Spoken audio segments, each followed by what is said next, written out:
I previously shared a video with 5 unusual quit smoking tips from the CBQ method, and many of you really liked that those tips were different and actually helpful.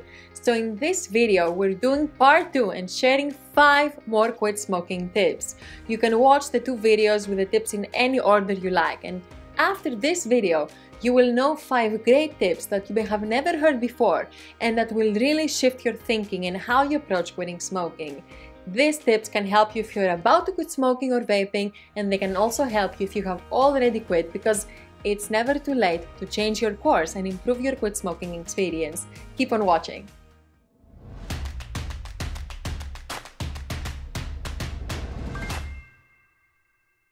Naskia Davos here. I'm a psychologist, coach, author, TEDx speaker, and above all, I used to be a smoker too. After failing to quit smoking again and again almost a decade ago, I created the award-winning CBQ method that has reached and helped millions of smokers all over the world. So tip number 1, don't avoid your smoking triggers.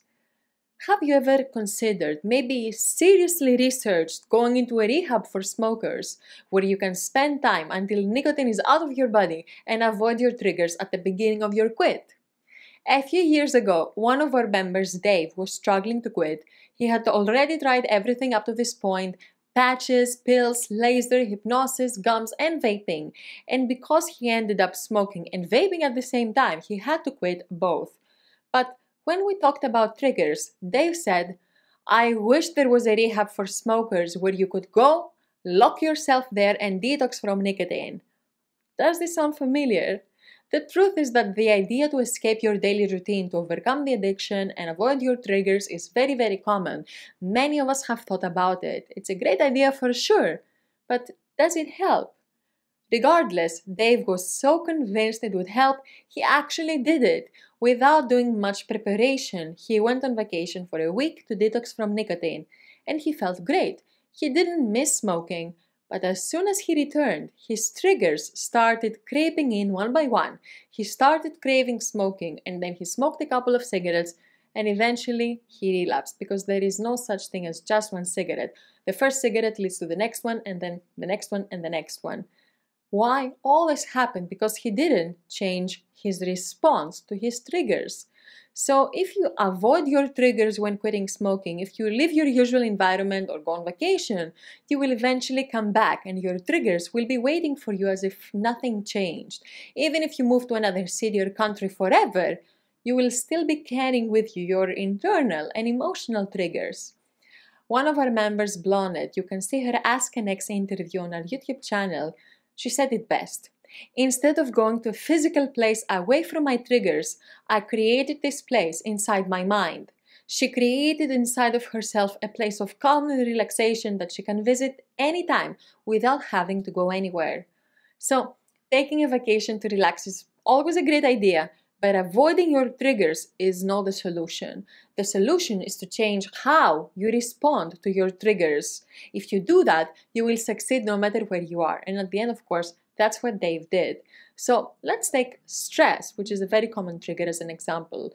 You didn't always want to smoke when you felt stressed. You taught yourself to do that. You taught your brain to expect a cigarette when you feel that way. But whatever the brain learns, it can unlearn it, and that's because of the neuroplasticity. No matter how old you are, our brain forms with daily practice. So what you need to do when you quit smoking is to face your triggers, because every time you face a trigger, every time you act as a non-smoker, every time you face a situation that triggered you to smoke, like stress, finishing a task, drinking coffee, or finishing a meal, and you don't smoke in that situation and you feel calm and content, when you do that, you're reprogramming your brain bit by bit. In other words, when you encounter your smoking triggers but you don't light up, you're creating new neural pathways in your brain. You're teaching your brain a new way to be, because you show your brain that, hey, I don't have to smoke when I feel stressed. Maybe I can do something else. There are other ways. And the more you actually expose yourself to your triggers and experiment not smoking, the more you weaken your triggers. And of course, this understanding comes from cognitive behavioral therapy and exposure therapy. Tip number 2, practice gratitude. I just love talking about this. So Gratitude is when you focus on what you have versus what you lack. Our brain is hardwired to notice the negatives, and this comes from our ancestors who used to live in caves. They were under constant danger and attacks. So our brain evolved to notice negative stimuli because this meant that we were more likely to survive. But nowadays, this is not that useful, and what it leads is to us stopping noticing what we have in life. And gratitude is very important because it allows us to notice and feel what we have. It does not mean you see no problems. No, you see your problems, but it's about appreciating the people, the things, the abilities you and others have, and with the right distance and time, even the difficulties you went through. So the quit smoking tip here is to intentionally elicit the emotion of gratitude and establish the practice of gratitude to make it a habit, because this can help you go against your hardwiring and teach your brain, train your brain to notice the positives, to notice more of what you have versus what you're missing, what you don't have, what you lack. I keep a gratitude journal every day and I ask myself different questions that allow me to reflect and feel grateful. And it can be the simplest thing, like you can ask yourself, what am I grateful for? Or what can I appreciate in my life right now? Or what may I be taking for granted that if I lost it, I'd want it back? This can be people, your home, your job, the fact that you can walk, talk, and breathe, or that you're alive and you have this human experience. So why practice gratitude, and how is it related to quitting smoking? So there are two reasons why. The first reason is emotional management. Gratitude helps you manage your emotions. Of course, we smoke to cope with emotions, with stress, with boredom, with anxiety. But have you ever tried to feel grateful when you were sad, or when you were stressed or angry? If not, try it next time you experience a negative emotion, any negative emotion, and you will see that you cannot feel sad and grateful at the same time. You cannot feel angry and grateful at the same time. You cannot feel stressed and grateful at the same time. It doesn't happen. Gratitude overpowers the negative emotions that cause you to smoke. So when you feel bad and you want to smoke, tune into a state of gratitude, and this is gonna melt the negative emotion you're experiencing. The second reason is that gratitude, the practice of gratitude, helps with cravings. So over the years, I realized this. Gratitude is a state of abundance of what is already there, while craving is the opposite state. Craving is a state of lack. When we're craving, whatever it is we're craving, this presupposes we're looking for something outside of ourselves. So craving is a state of lack, and not just lack of nicotine, but lack of certainty, security, lack of routine. All those things can trigger cigarette cravings, any type of craving. So when you're craving, instead of remaining in that state of, oh, I'm looking for something or I'm missing something, elicit gratitude and the craving will disappear, because craving and gratitude are opposite states. For example, let's say you're having your morning coffee as a non-smoker, and in that moment you're thinking, oh, I wish I had a cigarette to enjoy this coffee, or I cannot enjoy this coffee without a cigarette. If you're thinking that, this is a craving thought, this is a mental craving, and it's very normal to have one. So how do you overcome it? Using gratitude. Instead of thinking, I wish I had a cigarette to make this experience of a coffee complete, say, I'm grateful for the lips to taste this coffee, the hands that made it, the nose to smell it, the life to experience it. And when you start really feeling grateful about your lips and your life and your nose, then suddenly the experience of drinking coffee becomes enough all by itself. You don't need a cigarette anymore to complete it. And you never did, of course. It's just that you were not focusing on it. Tip number 3. Replace smoking with a healthy habit. Okay, so you smoked your last cigarette. Now what? As we teach on the 4th stage of the CBQ method, you can't just suppress or forget something you've been doing at least 20 times per day for decades, even if you've been doing 3 times a day for decades. In order to remove it from your nervous system, you have to replace it with a new behavior. You have to override it, because your brain already has the need and tendency to replace things.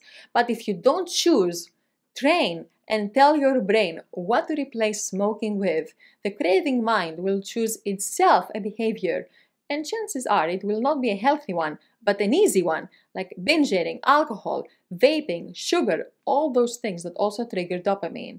So you need to take control of this process and replace smoking with a healthy habit, a positive choice. And the more you do your replacement habit, the more you will be reprogramming your brain to leave smoking and the hand-mouth habit in the past for good. And people always ask me, well, what can I choose? And the answer is anything that's good for you. Exercise is fantastic. Go for a walk, ride a bike. Being physically active gets your blood pumping. It also reduces stress and it releases feel-good chemicals like endorphins in your brain. So it's fantastic. Also, deep breathing works because it reduces stress. Art, music, one of my favorites is journaling. Any healthy behavior. Choose a good behavior and do it consistently. That's it, because if you don't choose healthy, your brain will choose easy. Tip number 4, visualize yourself as a happy non-smoker.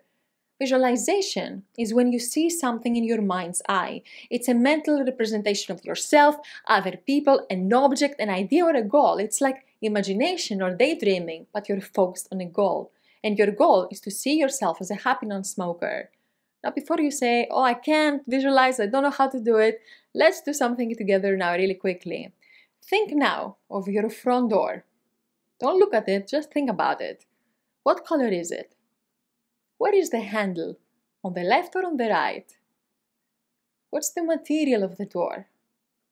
Is it a big door? Does it have a mat or not? And now see your hand reaching out and opening your door really slowly. Now, if you did this with me now, you created a mental representation of your door. So you visualized. So when I say visualize, I mean imagine. Imagine yourself as a non-smoker. And maybe you'll tell me, oh, I can't imagine myself as a non-smoker because I've always been a smoker all my life.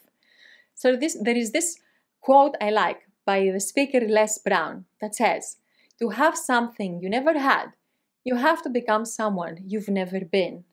And the same applies here. To have a smoke-free life that feels natural and effortless, that feels good and in alignment with yourself, you need to grow into that version of yourself that does not need nicotine. And you can, because you were born to be smoke-free. So you're just, by quitting smoking, you're just returning to your natural state. And becoming that person starts by seeing that person in your mind's eye. So imagine yourself, your daily routine, achieving any goal. Imagine yourself with your loved ones. Imagine your future as a non-smoker or your present as a non-smoker. Because our mind cannot really tell the difference between reality and imagination. For example, when athletes visualize themselves training and when they actually physically train, what happens is that the same areas in their brain light up. So the brain doesn't know the difference because when you visualize something, your mind thinks you're experiencing it. That's why when you visualize yourself being a non-smoker, your mind thinks it's actually happening. You're tapping into that reality so you can align yourself with your goal to be smoke-free. So you should imagine yourself as a non-smoker, especially if you have been smoking all your life. And if you think you can't, if you try to visualize yourself as a non-smoker and you feel some resistance, just try to imagine the healthiest, happiest, most confident version of yourself. And notice, is that person holding a cigarette? Probably not. And do this repeatedly. Give it duration and attention because attention and duration are the currency of your mind. That's what tells your mind what's important. So you need to spend more time thinking of yourself as a non-smoker than you spend time thinking of your next cigarette or that you actually spend time actually smoking. Tip number 5, take full responsibility for your success. Now, I know I'm not going to make any friends saying this, but you and only you are responsible for your success. Not luck, not your spouse, not your parents, not your grandparents, not your kids, not your roommates, not your friends, not your colleagues, not the government, not the economy. Only you. And there are different ways we tend to not take responsibility, willingly or unwillingly. For example, it's when we totally rely on the support from others more than we rely on ourselves. And that almost always leads to short-term results. And what happens when we fail? We blame ourselves, we blame them, and maybe they blame themselves too. The other day I got an email from a member and he said it's very easy to not smoke, but only when he's with his partner. He felt so full that he didn't even think about smoking. The problem is that when he was alone, he was smoking. So it's wonderful to love someone so much that you feel so full when you're with them and you don't even think about smoking. The problem is that without knowing it, you give them all the responsibility for your success. And even if they're willing to take on this responsibility, they shouldn't have to because it's heavy. Instead, you need to create within you the anchor. You need to rely on your coping strategies and yourself and not another human being. Because by giving responsibility, we give away our power and freedom to change. But when you have all of the responsibility, when you own your quit, you also have all the control and the freedom and the power to change. If you share the responsibility for your success with someone else, even a little bit, then you automatically give that person control and power over your quit, which is just not reliable. So what you need to do is create within you the anchor. You are 100% responsible for your success, so you need to own your quit. Because when you're not taking full 100% responsibility for your success, you can never really succeed long term. And even if you happen to succeed and you don't take responsibility for it, you're gonna feel that quitting smoking just happened to you. And when you're not the agent of change, it's going to be hard to maintain that change. And the same applies to everything. Like, think about the people who win the lottery, and most of them lose all the money they won in a few years. Why? Because they were not the agent of change. It happened to them. They just won it, so it was very hard to maintain it because they didn't know how. And the same thing applies to quitting smoking. In order to succeed, you must be the agent of change. You must own your quit, and that's the lesson here. So keep responsibility so you can maintain control and freedom over your success. So everything I shared with you comes from the CBQ method, and if you're here watching this and you're planning to quit smoking, or you've already quit and you're struggling and you want more tips like these, you can join our email newsletter where I send you tips and advice. It's free, you just need to put your name and email address. And by joining our email newsletter, you will instantly receive in your email the foundational video and PDF starter guide of the CBQ method. In the foundational video, I show you the 4 stages of the CBQ method, how they work together, and tips to get started with every stage.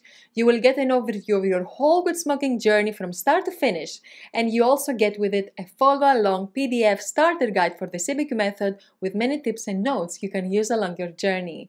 I think you'll benefit a lot from our emails and this PDF starter guide and video of the CBQ. Like I said, it's free, and you always have the option to unsubscribe at the bottom of every email I send. So get access to the newsletter and foundational video and guide. And before you go, let me know in the comments what is your favorite quit smoking tip. I'm looking forward to reading your comments. If you like this video, hit the like button, subscribe to this channel to get more videos like this, and I'll see you next time.